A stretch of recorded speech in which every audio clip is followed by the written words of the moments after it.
Hi hello ನಮಸ್ಕಾರ. ಎಲ್ರಿಗೂ dark circles ಅಂದರೆ ಅಂಡರ್ ಐಸ್ ಸಮಸ್ಯೆ ಇದ್ದೇ ಇರುತ್ತೆ. ಅದಕ್ಕೆ ಪರಿಹಾರವನ್ನು ನಾನು ಹೇಳ್ತೀನಿ. ಒಂದು ಬೌಲ್ ತೊಗೊಂಡು ಅದರಲ್ಲಿ ಸ್ವಲ್ಪ ಅಲೋವೆರಾ ಜೆಲ್ ಮತ್ತು ಸ್ವಲ್ಪ ಕಾಫಿ ಪೌಡ್ರನ್ನ ಹಾಕಿ ಮತ್ತು ವಿಟಮಿನ್ ಇ ಕ್ಯಾಪ್ಸುಲ್ ಅಂತ ಸಿಗುತ್ತಲ್ಲ, ಅದನ್ನು ಒಂದು ಅಥವಾ ಅದರ ಅರ್ಧ ಆದರೂ ಹಾಕೋಬಹುದು. ಅದನ್ನು ಚೆನ್ನಾಗಿ ಮಿಕ್ಸ್ ಮಾಡ್ಕೊಳ್ಳಿ.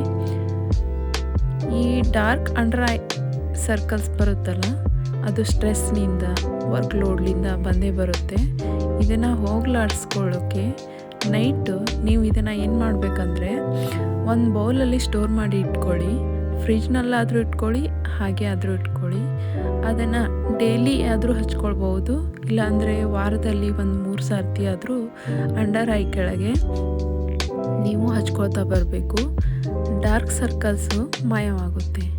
ಮತ್ತು ಇನ್ನೊಂದು ರೆಮಿಡಿ ಹೇಳ್ತೀನಿ. ಪೊಟ್ಯಾಟೊ ಇರುತ್ತಲ್ಲ, ಅಂದರೆ ಆಲೂಗಡ್ಡೆ, ಅದನ್ನ ಸಿಪ್ಪೆ ತೆಕ್ಕೊಂಡು ಪೊಟ್ಯಾಟೊ ಇದನ್ನು ಯೂಸ್ ಮಾಡ್ಕೋಬೇಕು. ಐಸ್ ಕೆಳಗೆ ಇಟ್ಕೊಳ್ಬೇಕು. 1-2 ನಿಮಿಷ 3 ನಿಮಿಷ ಡೈಲಿ ನೀವು ಯೂಸ್ ಮಾಡ್ತಾ ಬಂದರೆ ಅಂಡರ್ ಐ ಕೆಳಗೆ ಡಾರ್ಕ್ ಆಗಿರುತ್ತಲ್ಲ, ಅದು ಕಡಿಮೆ ಆಗ್ತಾ ಬರುತ್ತೆ. ನೀವು ಇದನ್ನು ಡೈಲಿ ಮಾಡ್ಕೊಳ್ಬಹುದು. ನೆಕ್ಸ್ಟ್ ಇನ್ನೊಂದು ರೆಮಿಡಿ ಕೊಡ್ತೀನಿ. ಒಂದು ಬೌಲಲ್ಲಿ ಸ್ವಲ್ಪ ಹಾಲು, ಸ್ವಲ್ಪ ಅರಿಶಿಣ ಮತ್ತು ಜೇನುತುಪ್ಪ ಇರುತ್ತಲ್ಲ, ಅದನ್ನ ಹಾಕ್ಕೊಂಡು ಸ್ವಲ್ಪ ಕಾಫಿ ಪುಡಿಯನ್ನು ಹಾಕೋಬೇಕು. ಅದನ್ನು ಮಿಕ್ಸ್ ಮಾಡಿ ನಿಮಗೆ ಐಸ್ ಕೆಳಗೆ ಡಾರ್ಕ್ ಆಗಿರುತ್ತಲ್ಲ ಅಲ್ಲೇ ಹಚ್ಕೊಳ್ಳಿ. ವಾರದಲ್ಲಿ 3 ಸರಿ ಮಾಡಿದ್ದು ಒಳ್ಳೆಯದು. ಮತ್ತು ನೆಕ್ಸ್ಟ್ ಇನ್ನೊಂದು ರೆಮಿಡಿ, ಟೊಮೆಟೊ ರಸವನ್ನು ತೆಕ್ಕೊಂಡು 1-2 ಸ್ಪೂನಷ್ಟು ಟೊಮೆಟೊ ರಸ ತೆಕ್ಕೊಳ್ಳಿ. ಅದಕ್ಕೆ ಸ್ವಲ್ಪ ಕಡಲೆ ಹಿಟ್ಟು, ಅಂದರೆ ನಾವು ಬಜ್ಜಿ ಹಿಟ್ಟು ಮಾಡ್ತೀವಲ್ಲ ಅದ್ರ ಹಿಟ್ಟು, ಸ್ವಲ್ಪ 1 ಸ್ಪೂನಷ್ಟು ತಗೊಂಡು 4-5 ಹನಿ ಲೆಮನ್ ರಸವನ್ನು ತಗೊಂಡು ಸ್ವಲ್ಪ ಅರಿಶಿನ ಪುಡಿಯನ್ನು ಹಾಕ್ಕೊಂಡು ಮಿಕ್ಸ್ ಮಾಡ್ಕೊಳ್ಬಹುದು. ಮಿಕ್ಸ್ ಮಾಡಿಕೊಂಡು ಅದು ಪೇಸ್ಟ್ ರೀತಿ ಆಗುತ್ತೆ. ಅದನ್ನು ನೀವು ಐಸ್ ಕೆಳಗೆ, ಅಂದರೆ ಕಣ್ಣಿನ ಸುತ್ತ ನಿಮಗೆ ಕಪ್ಪಾಗಿರುತ್ತಲ್ಲ ಅಲ್ಲಿ ಹಚ್ತಾ ಮುಖಕ್ಕೇನೂ ಹಚ್ಕೊಳ್ಬಹುದು. ಅಂದರೆ ಟ್ಯಾನೂ ರಿಮೂವ್ ಮಾಡುತ್ತೆ ಇದು.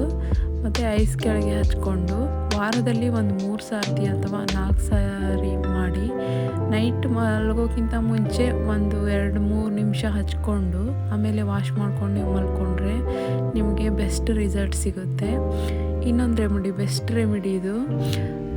ಅರಿಶಿನ ಪುಡಿಯನ್ನು ತಗೊಂಡು ಕಾಫಿ ಪೌಡ್ರು ಮತ್ತು ಅದಕ್ಕೆ ಅಲೋವೆರಾ ಜೆಲ್, ಸ್ವಲ್ಪ ಅಲೋವೆರಾ ಜೆಲ್ಲನ್ನು ಹಾಕ್ಕೊಂಡು ಮಿಕ್ಸ್ ಮಾಡಿ ಮತ್ತು ಐಸ್ ಕೆಳಗೆ ಹಚ್ಕೊಂಡ್ರೆ ಇದು ಕೂಡ ಡಾರ್ಕನ್ನು ಹೋಗಲಾಡಿಸ್ತದೆ. ಮತ್ತು ನೀವು ಫೇಸ್ಗೆನೂ ಅಪ್ಲೈ ಮಾಡ್ಕೋಬೋದು. ಥ್ಯಾಂಕ್ ಯು, ಧನ್ಯವಾದಗಳು. ಪ್ಲೀಸ್ ಸಬ್ಸ್ಕ್ರೈಬ್ ಮಾಡಿ ಮತ್ತು ಲೈಕ್ ಮಾಡಿ, ಶೇರ್ ಮಾಡಿ. Thank you.